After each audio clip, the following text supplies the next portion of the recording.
immortalized in the book called The Tale of Two Cities. It was the worst of times, it was the best. It was the best of times, it was the worst of times. Well, today, it's the best of times and it's the worst of times.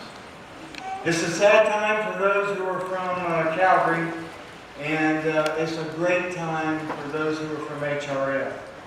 I'm Jim Rizer, pastor of Calvary, and it is good to have you here.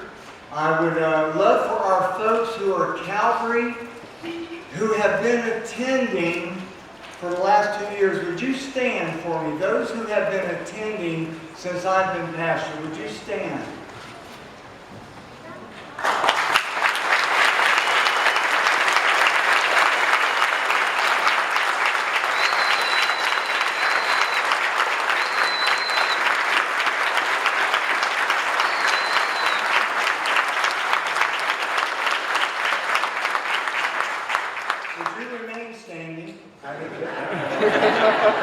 And those who are associated with Calvary, who are here for this special day, would you stand with us?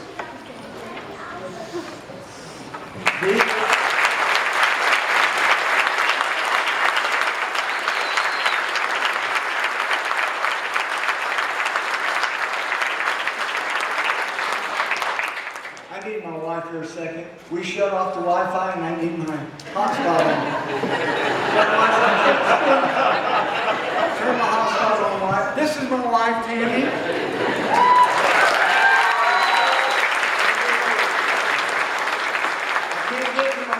Y'all can have a seat. I can't get to my sermon until I have my hotspot on. I'm a little nervous, can you tell? Thank you, dear. Okay. Hang on. Thank you. Okay. Yes. I think that will work. Okay. Okay, here I am. Here we go. Now, I would like also for our Calvary people to see the HRF people. Would you HRF folks stand for us, please?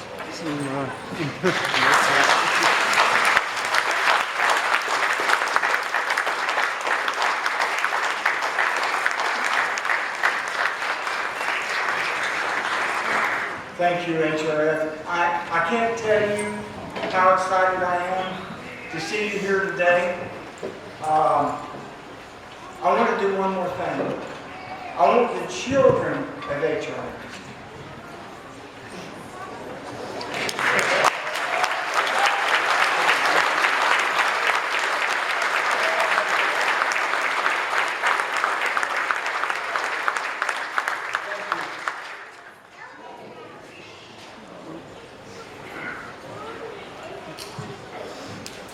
I want to take a few minutes to share with the HRF folks. We are excited to have you here today.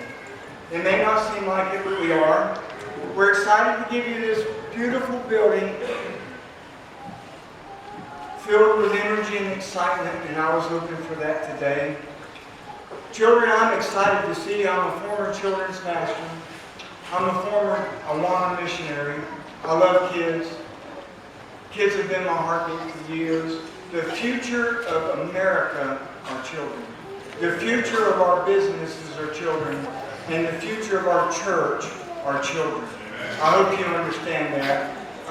It is the most important group in the church today, and they need to be recognized for that. As I thought about today, I wanted to pass on some parting thoughts to you as I leave. And I kind of feel like sometimes Moses handing over to Joshua. And I wanted to say Noah, but that would have been the wrong analogy. So I want to share a passage with you from Joshua chapter 1, verses 1 through 9. Joshua chapter 1, verses 1 through 9. After the death of Moses, the servant of the Lord said to Joshua, the son of Nun, Moses' assistant, Moses, my servant, is dead. Now therefore arise, go over this Jordan, you and all this people into the land that I am giving to them, to the people of Israel. Every place that the sole of your foot will tread upon, I have given you, just as I promised to Moses. From the wilderness and this Lebanon as far as the great river, the river Euphrates, all the land of the Hittites to the great sea toward the going down of the sun shall be your territory. No man shall be able to stand before you all the days of your life. Just as I was with Moses, so I will be with you. I will not leave you nor forsake you. Be strong and courageous, for you shall cause this people to inherit the land that I swore to their fathers to give them. Only be strong and very courageous, being careful to do according to the law that Moses my servant commanded you. Do not turn from the right hand or to the left, that you may have good success wherever you go. The book of the law shall not depart from your mouth, but you shall meditate on it day and night, so that you may be careful to do according to all that is written in it. For then you will make your way prosperous, and then you will have good success. Have I not commanded you? Be strong and courageous. Do not be frightened and do not be dismayed, for the Lord your God is with you wherever you go. I have a couple of points I wanted to share with you. HRF, keep God as the only true God. Keep God as the only true God. Exodus 20 verse 3 says, you shall have no other gods before me. It's easy in today's world to put other things before God. And sometimes we even make it a very innocent mistake. Bible reading instead of looking to the author of the Bible. I've seen that. Matter of fact, I've been guilty of that. Chuck and I talked about it this week. Prayer that focuses on yourself instead of your needs. I read something recently. The guy said that he heard an old country preacher say, who's your God? He goes, well, I know who my God is. He goes, now, who is your God? Who is your God? And then the preacher on the radio said, your God is whatever occupies your prayers. He said, I've been having a business problem for 2 years that I've been praying about. And that's all I've been praying about. And that had become his God. So, keep God as your only true God. Sometimes programs of a church become the focus of the church. Keep God as your only true God. May many things come into our lives that put that life before God. This beautiful building, if you let it, can become a stumbling block if it's placed before God. The Jews in 1 Kings experienced this problems as they were placing things before God. They had received cities that they did not build. They had received vineyards that they did not plant. And their houses they did not build. And when things were going great, we tend to forget God, but always keep God first. Make God everything. Remember this, that God is in control. 1 Kings 11:14, and the Lord raised up an adversary against Solomon, Hadad the Edomite. He was the loyal house of Edom. You see, folks, Solomon had a great start. He had a great start. He was given a kingdom that had been created by God, given to David, his father. And Solomon had a great start, a wonderful country. And he did not keep God as his God, and God took everything from him. Keep God as your only true God. Since he had forsaken God, Solomon, God brought an adversary against him. If you let things come before God, he can just as easily take away the blessings that you have as well as give them. Please remember that. Nothing can hinder the fulfillment of God's word.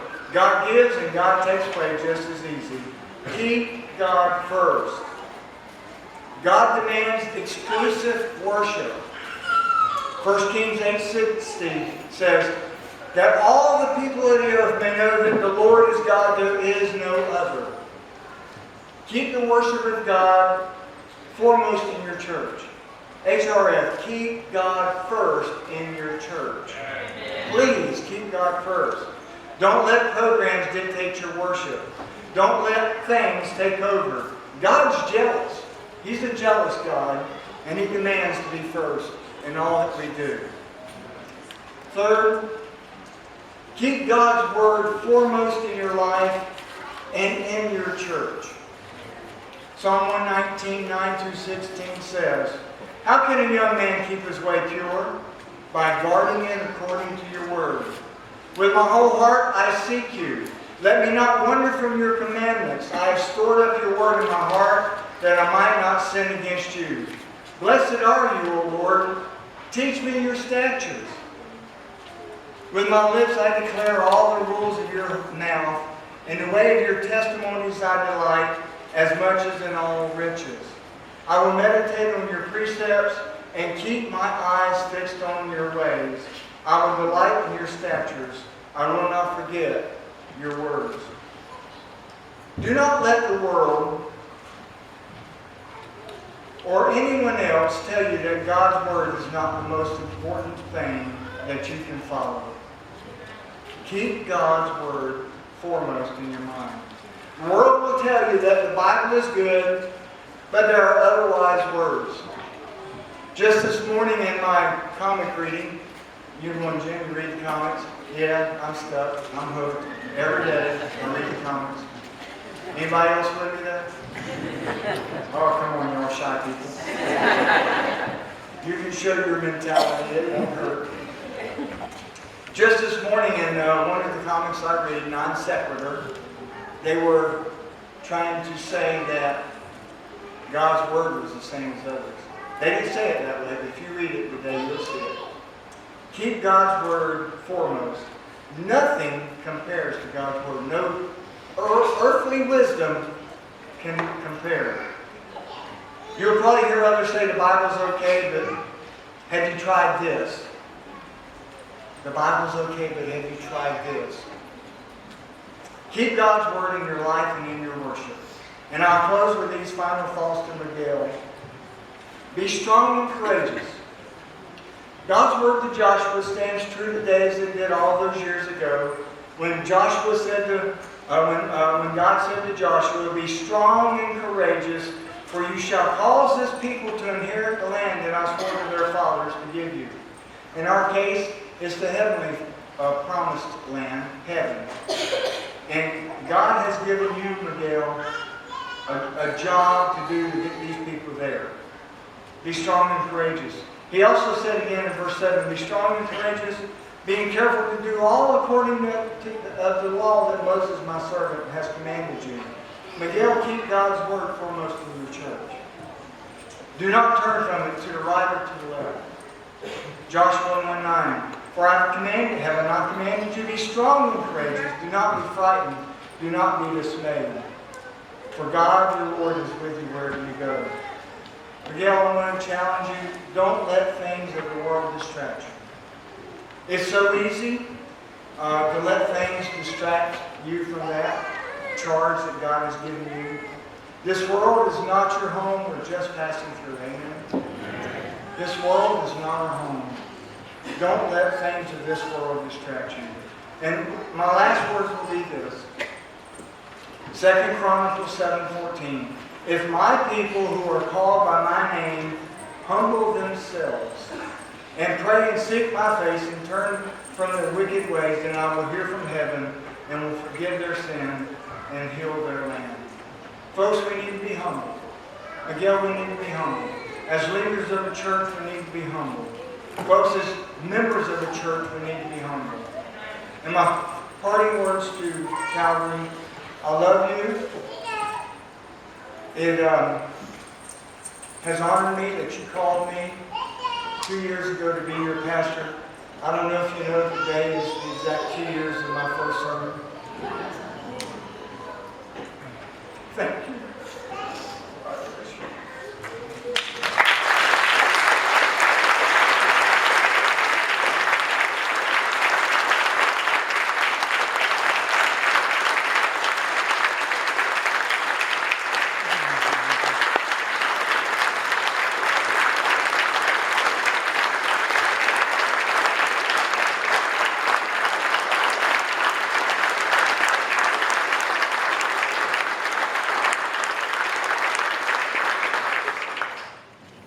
this time, we're going to have a ceremony.